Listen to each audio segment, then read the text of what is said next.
이렇게 한번 인사 나눴으면 좋겠습니다. 당신은 정말 귀하신 분이십니다.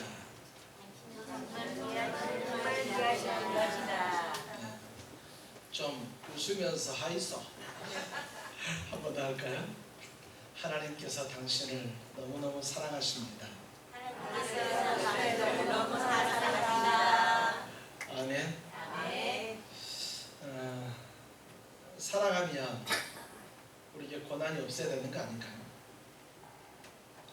우리 사랑하는 사람들을 어떻게 하면 사랑 고백할까 해서 발렌타인데이 때 초콜릿도 주고 화이트데이 때 사탕도 주지 않습니까? 그리고 사랑하는 사람이 있으면 어떻게 해서든 그 사랑 표현을 하고 그 사람을 좋게 하려고 우리 노력하잖아요. 그런데 왜 우리 인생에는 이렇게 고난이 많을까요? 하나님께서 살아계시다고 하고 하나님은 천하 모든 만물을 지으시고 하나님께서는 사람뿐만 아니라 세상 만물뿐만 아니라 사람들과의 관계도 하나님께서 지켜주신다고 하는데 왜 우리에게는 부모님 때문에, 자녀 때문에, 남편 때문에, 아내 때문에, 경제 때문에, 여러 가지 상황 때문에 이렇게 힘들어할까요? 팔레스타인에서 일어난 일 때문에 영상을 한 번씩 볼 때마다 얼마나 가슴이 아픈지 모릅니다. 어린아이가 부상을 당해서 울고 있는 모습을 보고 또 그 어린아이를 품에 안고 뛰어가는 그 아버지의 그 간절한 모습들을 보면 얼마나 안타까운지 모르겠습니다. 하지만 남의 일이잖아요. 하지만 다른 사람들의 일이잖아요. 그런데 우리의 가정에 이런 고난이, 아픔이 찾아온다면 우리는 어떻게 견딜 수 있을까요? 사랑하는 사람이 병이 많아서 돌아가실 걸 예상을 했어요. 하지만 그분이 돌아가셔도 왜 이렇게 서운할까요? 가끔 이렇게 얘기합니다. 80 넘어서 또 90 넘어서 돌아가시면 호상이다. 너무 슬퍼하지 마. 그런데 어디 그렇게 됩니까? 나이가 많으시지만 부모님이 돌아가셨을 때 얼마나 힘이 들고 어렵습니까? 뭘 아닙니다. 다른 사람들은 다 잘 되는데 왜 우리 집만 이렇게 어렵죠? 왜 우리 가정만 이렇게 힘든 일이 자꾸 찾아옵니까? 이랬을 때 우리는 너무너무 힘이 들 때가 있습니다. 그때 이렇게 생각합니다. 도대체 그 이유가 무엇일까? 인생에서 크고 작은 광야를 우리가 만날 때 있습니다. 그럼 여기서 오늘 제목을 왜 광야로 이렇게 얘기했는데 성경에서 광야를 얘기할 때 여러 가지 의미로 얘기할 수 있지만 오늘 이 광야는 우리가 생각하는 이미지 그대로 왜 이렇게 힘들고 어려운 곳으로 하나님께서는 우리를 보내신 것일까? 우리는 인생에서 이런 고난을 당하면 말이죠. 왜라고 하는 것을 통해서 이유를 알고 싶어 합니다. 왜 우리 가정에 이런 일이 있었을까? 왜 나에게 이런 일이 있을까? 그래서 우리는 그 이유에 집착합니다. 그 이유에 집착한 나머지 어떻게 해서든 극복하고 승리해 나가야 되는 것보다도 그 이유 때문에 우리가 그 이유를 또 발견하게 되면 그것 때문에 오히려 낙심하고 절망하고 좌절할 때가 없지 않아 있습니다. 여러분 그러나 말이죠. 오늘 이 시간 말씀을 시작하면서 분명히 여러분에게 먼저 말씀드리면서 시작하기 원합니다. 따라서 해볼까요? 약속을 위한 한 번만 더 약속을 위한 당연한 관문. 하나님께서 우리에게 큰 복을 주고 싶어 하세요. 하나님께서 우리를 통해서 정말로 많은 일들을 이루고 싶어 하세요. 그런데 그것을 이루고 또 그것을 우리가 소유하기 위해서는 반드시 거쳐야만 가는, 반드시 거쳐 지나가야만 하는 그 관문이라는 거예요. 이 광야가 왜 이렇게 힘이 든가, 왜 이렇게 고통스러운가, 이렇게 좌절만 하는 좌절의 장소가 아니라 오히려 하나님께서는 이 고난, 이 광야를 통해서 우리가 생각하지도 못했던 큰 복을 오늘 여기 있는 저와 여러분들에게 내려주실 줄 믿습니다. 여러분 아멘? 그렇기 때문에 너무 걱정하지 마세요. 죄송합니다. 너무 힘들고 어려운데 이런 말을 해서 정말 죄송한데, 그러나 말씀대로 살면서 한 번 더 말씀드리면 걱정하지 마세요. 왜냐하면 결론을 저는 알고 있어요. 결론은 뭐냐? 하나님께서 하나님께서 여러분에게 복 주시기 위함입니다. 당장은 피눈물이 쏟아지고 너무너무 고통스럽고 너무너무 힘이 들지만, 그러나 결국은 하나님께서 여러분들에게 복을 얻어 주실 줄 믿습니다.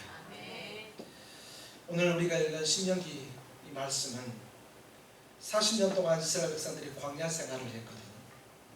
이제 광야 생활의 끝자락에, 이제 광야 생활을 이제 마치는 그 즈음에 이스라엘 백성들을 향해서 모세가 설교한 바로 그 설교 내용입니다. 모세는 지난 40년간 왜 광야 생활했는지에 대해서 이유와 앞으로 들어갈 가나안에서는 어떻게 살아가야 될 것인지를 알려주고 있습니다. 오늘 이 모세가 가나안에 들어가면 얼마나 좋을까요? 여러분, 이스라엘 백성들이 가나안 땅에서 정말로 많은 범죄를 하잖아요. 그러나 만약에 모세가 가나안 땅에 함께 들어갔으면 어떻게 됐을까, 이런 생각도 해봅니다. 물론 모세가 들어갔더라도 말입니다, 이스라엘 백성들은 결코 온전히 서지 못했을 것입니다. 모세가 그걸 알고 있었을까요? 그래서 모세가 이스라엘 백성들에게 마치 유언과 같이 이렇게 말하는 거예요. 자신이 같이 들어가면 그 가나안 땅에 같이 얘기할 수 있지만 들어갈 수 없고 이스라엘 백성만 이제 들어가야 되는 거예요. 그러니까 이렇게 얘기하는 거예요. 야들아, 내 말 잘 들어. 군대 갈 때 아버지들이 자녀를 놓고 얘기합니다. 항상 조심하고 항상 이렇게 저렇게 해야 되라고 얘기합니다. 시집가는 딸을 향해서 놓고 엄마가 울면서 네가 가는 것이 정말 좋기도 하는데 나는 네가 결혼해서 이렇게 했으면 좋겠다, 그러면서 당부의 말을 하는 것처럼 오늘 이 모세는 가나안 땅에 들어가기 전 이스라엘 백성들에게 당부를 합니다. 오늘 1절 한번 읽어볼까요? 다 같이 1절 한번 있습니다. 시작. 내가 오늘 명하는 모든 명령을 너희는 지켜 행하라. 그래야면 너희가 살고 번성하고 여호와께서 너희의 조상들에게 맹세하신 땅에 들어가서 그것을 차지하리라. 아멘. 4개의 동사가 나와요. 거기에 살다, 번성하다, 그 다음에 들어가다, 그 다음에 차지하다, 이렇게 얘기합니다. 너희가 만약에 오늘 내가 말하는 이 말을 듣고 너희가 순종하면 너희가 거기서 살게 될 거야. 그리고 번성하게 될 거야. 여러분, 이때 가끔은 아멘 해줘도 참 괜찮은 분위기가 됩니다. 한 번만 더요. 번성하게 될 거야. 여러분들의 삶이 번성하게 되기를 소망합니다. 그리고 그곳에 들어갈 거야. 거기에 들어갈 거야. 아멘. 여러분, 가나안 땅에 들어가지 못하는 것이 아니라 차지하러 들어가게 되어지는 거예요. 그리고 마지막에 전체를 차지하게 되는 그런 복이 있을 거야 라고 얘기합니다. 어떻게 하면 이렇게 할 수 있을까? 어떻게 하면 이렇게 얘기하고 있습니다. 내가 오늘 명하는, 내가 오늘 너에게 명령하는 이 명령을 너희가 지켜서 행하며, 오늘 하나님께서 너희에게 말하는 이 말들을 너희가 듣고 행하면 너희가 이렇게 될 것이다. 사랑하는 성도 여러분, 오늘 여러분들이 오늘 이 말씀을 듣고 행함으로 오늘 모세가 이스라엘 백성들에게 축복했던 것처럼 오늘 여러분들의 삶에 이러한 은혜가 있어지기를 다시 한번 더 예수님의 이름으로 축원합니다. 자, 이쯤 되면 말이죠, 뭔가 거창한 걸 줘야 되지 않나요? 뭔가 거창한 것을 하나님께서 얘기해 주셔야 될 것 같은데, 하나님께서 왜 그들에게 그러면 광야로 가게 하셨는가? 이 부분을 이제 우리는 알아가야 합니다. 도대체 하나님께서 이스라엘 백성들을 왜 광야길을 가게 하셨을까요? 여러분, 우리 있지 않습니까? 저는 이 걷는 걸 그렇게 좋아하지 않습니다. 우리 집 뒤에 명덕 조수지에 저 안쪽에 들어가면 헬스 기구가 너무너무 좋게 잘 갖춰져 있다고 해서 갔는데, 집사람이 말이죠, 조금만 가면 그게 있다는 거예요. 그래서 제가 그게 속았잖아요. 그래서 내려가 가지고 조금 걸었는데 없어요. 그러니까 제가 말하는 조금과 집사람이 말하는 조금은 좀 다른데, 다리가 살살 아파지기 시작하는데 없어요. 속았구나 속으로 생각했는데 이왕 왔으니까 한번 가봤거든요. 한참을 갑니다. 그런데 그게 제 길이로는 한참인데 운동하는 사람들에게는 별로 한참이 아닌 것 같아요. 그래서 한번 가봤는데 야, 기계가 많더라고. 근데 운동을 하기 시작합니다. 하나 둘 끝, 그리고 또 다음 기어서 하나 둘 끝, 그렇게 하고 얼른 한 바퀴 돌고 왔습니다. 그리고 그날 저녁에 얼마나 몸이 아프고 막 힘이 드는지, 근데 왠지 그런 느낌 있지 않습니까? 야, 근육맨 되는 거 아이가? 제 착각입니다. 그리고 그 다음에 한 번 더 가봤습니다. 이제는 각오를 했습니다. 좀 멀 거니 했는데 이번에는 가는 길에 불이 꺼졌습니다. 이게 불이 환하게 켜져 있어도 갈 때 멀다 싶었는데 불이 꺼져 있으니까 말이죠, 더 멀어 보이는 거예요. 가도 가도 끝이 없는 것 같아요. 그러니까 저 같은 사람은 말입니다, 이렇게 걷는 거 별로 좋아하지 않아요. 물론 옛날에는 정말 좋아했고 축구도 좋아하고 막 했습니다. 근데 어느 순간 말이죠, 막 그러고 싶지 않는 거예요. 잠깐 기껏해야 한 10분 걸어가는 그 거리도 먼 것처럼 느껴지는데, 야, 참고로 여러분 걱정하지 마십시오. 제가 한 바퀴 계속 돌아볼 모양이거든요. 이제 영덕조수럼 덜 모양이니까 여러분 걱정하지 마시고, 괜히 말씀드리면서 저렇게 안 걸으면 안 되는데 그렇게 생각하지 마시라는 거예요. 아셨죠? 10분 가는 것도 먼다고 하는데 이스라엘 백성들은 광야 40년, 물론 광야 40년 동안 계속 돌아다닌 건 아니에요. 40년 동안 계속 돌아다니는 건 아니지만 다닐 때도 있고 멈출 때도 있고 이렇게 했었는데, 그 40년의 광야가 얼마나 힘들고 얼마나 어려웠을까요? 도대체 하나님은 왜 그러셨을까요? 2절 한번 보실래요? 2절 한번 제가 한번 읽어볼게요. 내 하나님 여호와께서 이 40년 동안 내게 광야길을 걷게 하신 것을 기억하라. 이는, 여기서 같이 한번 읽어보겠습니다. 너를 낮추시며, 스톱. 어떻게 한다고요? 너를 낮추시며. 하나님께서 이스라엘 백성들에게 광야 40년을 가게 하신 이유는 뭐냐면 낮추시기 위해서, 이스라엘 백성들을 향해서 낮추시기 위해서입니다. 하나님께서는 이스라엘 백성들에게 명령을 합니다. 이렇게 저렇게 명령을 합니다. 이 명령 앞에서 가장 중요한 것은 그 명령을 그대로 듣는 그 자세입니다. 다른 말로 이 낮추단 말을, 이 언어를 가지고 다른 무엇을 보니까 천하게 하다 이런 말도 있어요. 괴롭히다 이런 말도 있어요. 하나님께서 이스라엘 백성들을 왜 이렇게 하셨는가? 다시 얘기하면 왜 이스라엘 백성들이 광야에 나와서 굳이 고생하지 않아도 될, 고생하면서 마치 천도부로처럼 그렇게 살았는가? 왜 이 세상에 나라면서 이렇게 괴로웠는가? 우리 인생 살다 보면 왜 저 집은 괜찮은데 나는 왜 이럴까? 나는 왜 이렇게 다른 사람들과 비교해 봤을 때 마치 천대받는 것 같은 느낌이 드는 이유는 무엇일까? 나는 인생이 왜 이렇게 괴로울까? 이렇게 고난을 고민할 때가 우리가 너무나도 많지 않습니까? 여러분, 그런데 오늘 이 말씀을 보면서 조금 의문이 듭니다. 이스라엘 백성들을 낮추신다고요? 아니 400년 동안이나 이 노예 생활했던 사람들을 어떻게 더 낮춘다는 거예요? 400년 동안이나 노예 생활해서 말입니다, 남들이 시키면 시키는 것밖에 순종할 수 없는 사람이에요.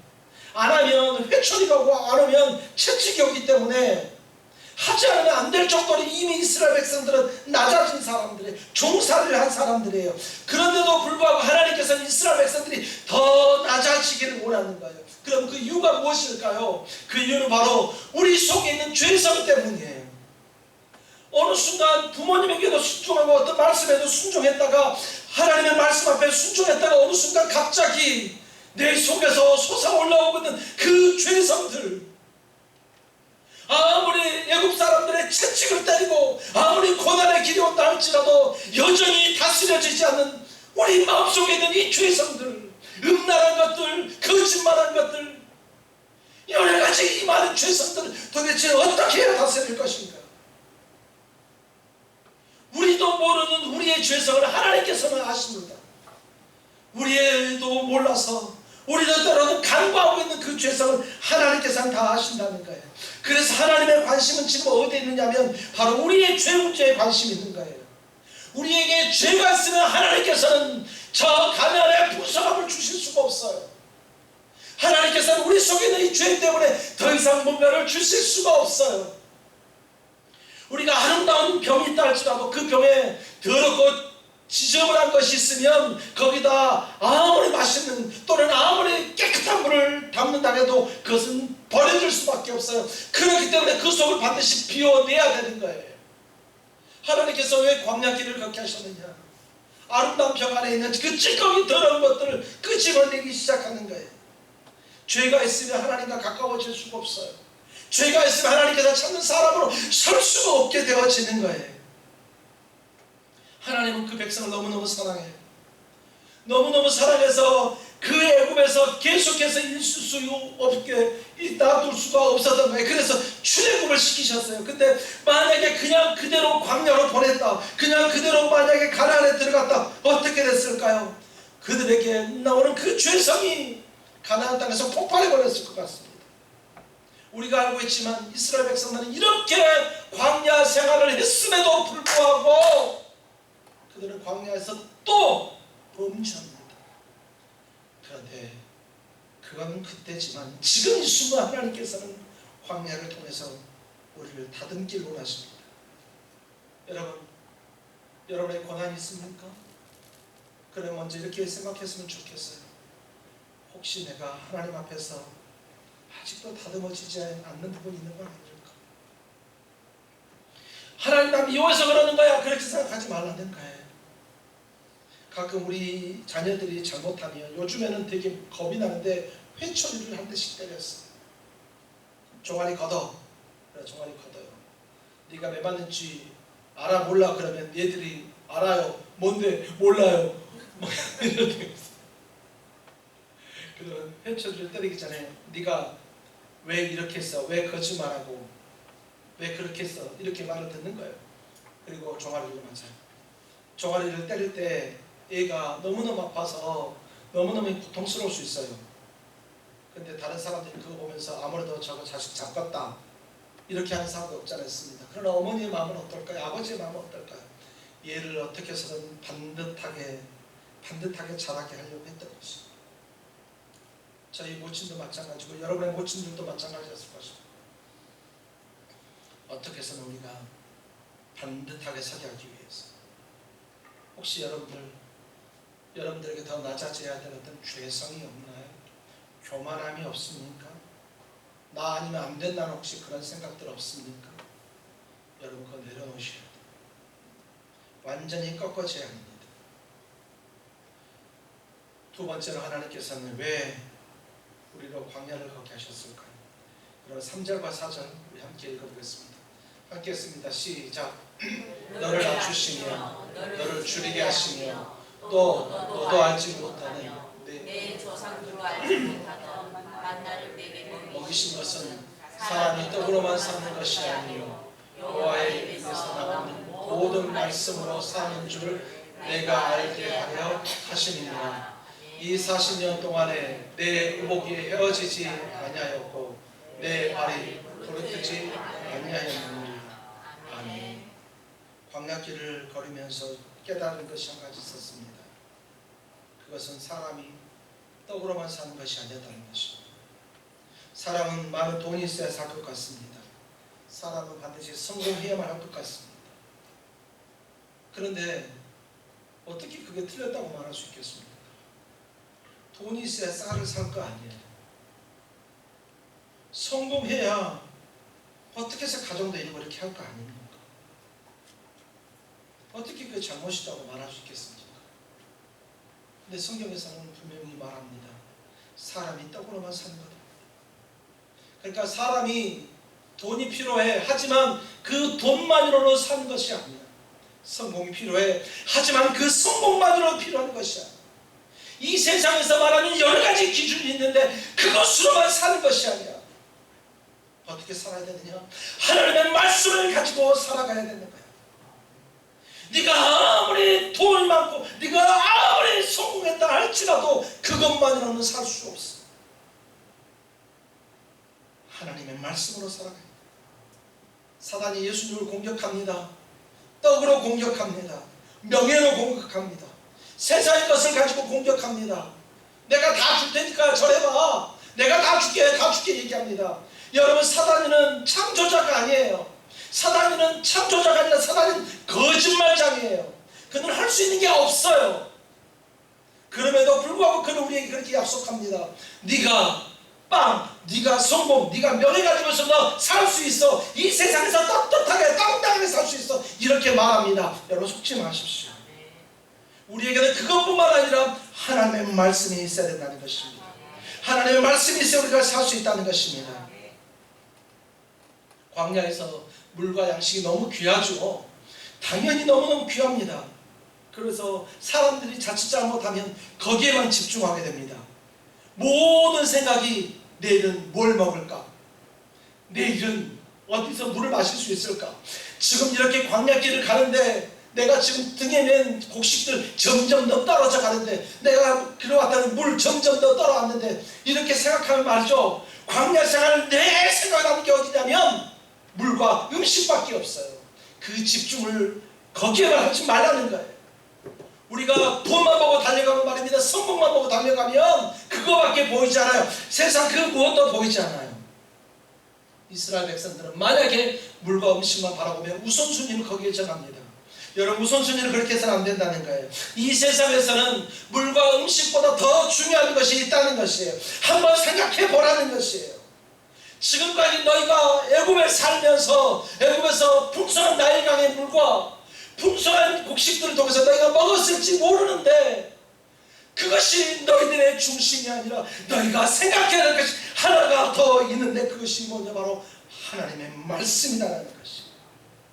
돈을 먼저 챙기고 음식을 먼저 챙기고 노후를 위해서 재테크를 해야 된다. 중요합니다. 부동산이나 주식 투자해야 되는 거 정말 중요할 것 같습니다. 여러 가지 정보들이 우리에게 쏟아집니다. 그러나 그것들이 우리에게 우선순위가 되어서는 안 된다는 거예요. 모두 중요하지만 그러나 더 중요한 것을 명심해야 된다. 자, 그 음식이 어디서 왔느냐? 그 물이 어디서 왔느냐? 생각해봐. 네가 먹고 있는 그 음식이 어디서 왔느냐? 광야 생활 40년 동안 만나를 그들에게 주셨습니다. 40년 동안 어떻게 곡식을 농사를 지어 살 수 있겠어요? 없잖아요. 그때마다 하나님께서 만나를 주셨어요. 그랬더니 이스라엘 백성들이 먹을 것은 하나님이 주시는구나. 너무 목이 말랐어요. 물이 먹고 싶은데 목이 말라요. 그랬더니 하나님께서 샘이 나가셨어요. 물을 하나님이 주시는구나. 고기 먹고 싶었습니다. 그랬더니 메추라기가 날아오게 만듭니다. 먹을 것이 하나님께서 주시는구나. 나에게 이 모든 것을 공급해 주시는 것은 하나님이시구나. 아멘. 여러분, 비록 힘들고 어려울 수 있어요. 그러나 지금 우리가 분명히 다시 한번 알아야 될 것은 우리를 공급해 주시는 분은 하나님이시다. 성경을 보면서 그들이 40년간 옷이 헤어지지 않았다고 그렇게 얘기합니다. 40년 동안 있지 않습니까? 신발 한 번, 옷 한 벌로 살 수 있을까요? 못 살아요. 애가 있는데 있지 않습니까? 40년 동안 그대로 있는 거 아니잖아요. 점점 더 장성하잖아요. 옷을 바꿔야 되잖아요. 그러면 그때 옷은 초스판이니까 어렸을 때 입었던 옷이 조금 했다가 갑자기 점점 더 커서 붕붕붕 이렇게 될까요? 그럴 수는 없잖아요. 어떤 의미일까요? 하나님께서 우리 모두 필요를 다 하신다는 거예요. 지금 여러분에게 무엇이 필요한 거 하나님 아십니다. 여러분에게 필요한 것을 하나님께 구하십시오. 하나님 앞에 그 기도 제목을 가지고 나아가십시오. 그리고 가장 좋은 곳으로 여러분들에게 지금 가장 필요한 것을 공급해 주시는 그 하나님 앞에 나오십시오. 그분이 그것을 공급해 주실 줄 믿습니다. 40년 광야를 지켜주시고 공급해 주신 하나님께서 틀림없이 우리 모두 형편과 처지를 아시고 정확하게 우리에게 무엇이 필요한지를 정확하게 아시고 그것을 공급해 주실 줄 믿는 여러분들이 되기를 예수님의 이름으로 축원합니다. 빌립보서 4장 19절 20절에서 이렇게 말합니다. 나의 하나님이 그리스도 예수 안에서 영광 가운데 그 풍성한 대로 너희 모든 쓸 것을 채우시리라. 하나님 곧 우리 아버지께서 세세에 무궁하도록 영광을 돌릴지어다. 아멘. 여러분, 이 고백이, 이 사도 바울의 고백이 여러분의 고백이 되기를 소망합니다. 그리고 또 하나님께서 우리를 왜 이 광야를 걷게 하셨을까요? 우리 5절 6절을 같이 한번 읽어볼까요? 5절 6절 시작. 너는 사람이 그 아들을 징계함 같이 내 하나님 여호와께서 너를 징계하시는 줄 마음에 생각하고 내 하나님 여호와의 명령을 지켜 그의 길을 따라가며 그를 경외할지니라. 아멘. 하나님께서는 이 길을 가게 하신 이유는 무엇이냐? 바로 훈련하시기 위함이에요. 표준 세번역 성경 똑같은 이 신명기 8장 5절을 표준 세번역에서는 이렇게 번역했습니다. 너희는 사람이 자기 자녀를 훈련시키듯이 주 너희 하나님도 너희를 훈련시키신다는 것을 마음속에 새겨두어라. 하나님께서는 오늘 우리를 훈련시키십니다. 하나님은 그래서 우리가 좀 더 성장할 수 있도록, 우리가 좀 더 성숙할 수 있도록, 우리가 더 큰 마음을 가질 수 있도록 하나님은 우리를 성숙시키신다는 것입니다. 지금 받은 훈련은 형벌이 아니에요. 지금 받은 훈련은 말입니다. 다 목적이 있습니다. 이번에 훈련소에서 어떤 훈련병이 훈련을 하다가 뜻하지 않은 사고로 이렇게 세상을 뜨게 됐습니다. 보면서 얼마나 걱정이 되는지 말이죠. 이거 얼마나 그 부모는 상심이 클까 그런 생각이 들었습니다. 그런데 곰곰이 생각해 보니까 저희 부대에 있을 때도 똑같이 그거 일상적으로 했었던 일이거든요. 군장을 30kg, 40kg 채우고 똑같이 이렇게 일상적으로 계속해서 이렇게 했었던 겁니다. 그런데 그러면 그 선임들이 우리를 어떻게 해서든 죽이려고 그랬느냐? 아니요, 그렇지 않아요. 훈련시키고 성장시키기 위해서 그랬다는 거예요. 여러분, 그 군장의 짐이 점점 더 무거워집니다. 시간이 가면 갈수록 힘들게 됩니다. 처음에 자녀로 있을 땐 괜찮았는데 내가 나중에 커서 혼자 살려고 하다 보니까 월급 벌어야 되죠. 월세 내야 되죠. 전기세 내야 되죠. 생활비 어떻게 해야 되죠. 돈 모아야 되죠. 그래야 나중에 장가가고 시집 갈 수 있는 거예요. 이거 결혼하면 다 끝날 줄 알았는데 결혼할 때는 있지 않습니까? 이제 나 혼자가 아니라 아내 챙겨야 되고 남편 챙겨야 되고 점점 더 이렇게 됩니다. 사는 집도 여러 가지 상황도 그러다 보니까 자녀가 태어났는데 자녀도 분유값도 마련하는 게 또 왜 이렇게 힘이 들고 어렵습니까? 점점 더 많은 일들이 우리에게 다가올 것입니다. 이스라엘 백성들이 광야에서 경험하지 못했던, 만약에 하나님을 만나지 못했다면 그들은 가나안 땅에 가서 가자마자 그들의 모든 믿음을 버려버렸을지도 모릅니다. 하나님 그들을 훈련시키고자 하셨습니다. 이스라엘 백성들은 노예로 늘 살았습니다. 그들은 항상 노예로 살았고 항상 시키는 대로만 했었습니다. 그러다 보니까 그들에게 열정도 의지도 없습니다. 그 민족성이나 공동체 의식도 없을 것입니다. 어떤 사람이 채찍을 들고 와야만 그들은 말을 들으려고 했을지도 모릅니다. 때리면 맞아야 되고 시키면 움직이는 그런 노예 출신들입니다. 40년이 지나면서 그들은 어떻게 되었습니까? 40년 광야 생활을 하고 그들은 나중에 하나님의 종이 시키면 그 시킴대로 순종할 수 있게 되었습니다. 여호수아서 1장 16절에 보니까 그들이 여호수아에게 대답하여 이르되 당신이 우리에게 명령하신 것은 우리가 다 행할 것이요 당신이 우리를 보내신 곳에는 우리가 가리이다. 우리는 범사에 모세에게 순종한 것 같이 당신에게 순종하려니와 오직 당신의 하나님 여호와께서 모세와 함께 계시던 것 같이 당신과 함께 계시기를 원하나이다. 그렇게 불순종하고 그렇게 자기밖에 몰랐고 그렇게 자기 뜻대로 살려고 했던 그들이 하나님 앞에 완전히 순종하려고 고백하게 되어집니다. 사랑하는 성도 여러분, 우리 가는 길이 비록 힘이 들고 어려울 수 있습니다. 그러나 그럼에도 불구하고 끝까지 주님을 보고 주님을 의지하는 여러분 되기를 예수님의 이름으로 축원합니다. 지금 걸어가는 이 길이 혹시 지금 처한 상황이 힘들고 어렵습니까? 그러나 그보다 더 중요한 것은 말이죠, 앞으로 우리가 걸어가야 할 길입니다. 조금 힘들긴 해도, 조금 불편해도 이유가 있다면 우리는 가야 합니다. 지금 절망하거나 낙심하고 이 자리에서 포기하지 말고 우리는 조금 더 나아가야만 합니다. 우리는 그래서 날마다 그 고난 속에서 하나님을 경험할 수 있어야 됩니다. 혹시 우리 가운데 정말 광야와 같은 이 시간을 보낸 분이 계시다면 오늘 이 말씀을 절대 잊지 마십시오. 광야의 길을 걸어갈 때 단 한순간도 우리를 떠나지 않고 항상 함께 가셨던 그 하나님, 항상 우리를 통해서 일하시기를 원하시는 그 하나님을 기억하십시오. 그럼 광야는 목적지가 아니라 축복으로 가는 다리입니다. 광야가 목적지여서 거기에 멈추는 것이 아니라 광야라는 그 다리를 건너면 그 뒤에 축복이 있다는 것을 알고, 비록 지금 힘들고 어렵지만, 그런 고난이 여러분에 찾아올지 모르지만 끝까지 하나님을 붙잡으십시오. 끝까지 하나님만 붙잡고 의지하고 나아가는 오늘 여러분의 모든 삶에 하나님의 크신 은혜가 평강이 있어지기를 예수님의 이름으로 축원합니다. 예수님의 이름으로 축원합니다. 우리 시간 잠깐 한번 같이